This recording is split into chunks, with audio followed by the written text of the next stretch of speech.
দেখো অনেক পরীক্ষা দিতে গিয়েছো, তোমরা দেখেছো এরকম অঙ্ক দেয়া আছে x সমান প্লাস 10 প্লাস 3 রুট 11 হলে x প্লাস 1 বাই x সমান কত, x মাইনাস 1 বাই x সমান কত। হয় এটা দেয়া থাকে, না হয় এটা দেয়া থাকে। তোমরা সহজেই কি করে বার করবে, দেখো x সমান 10 প্লাস 3 রুট 11 আছে। প্রথমে তোমরা 10 এর স্কয়ার করে নাও, 10 এর স্কয়ার করলে কত আসবে 100। এটা স্কয়ার করো 9 গুণিত 11, তাহলে 99।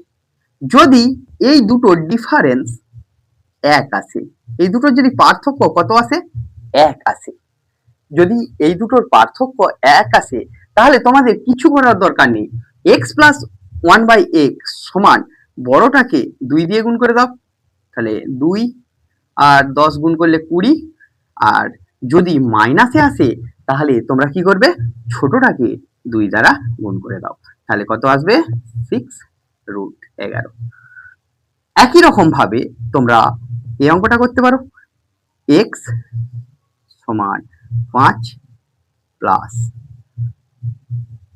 3 রুট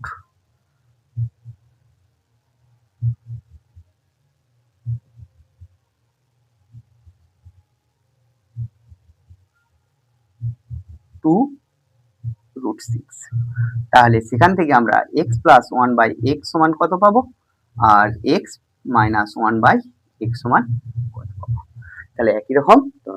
যদি তোমাদের ভালো লেগে থাকে ভিডিও, তাহলে ইউটিউবে সাবস্ক্রাইব করো আর ফেসবুকে ফলো করো। Thank you.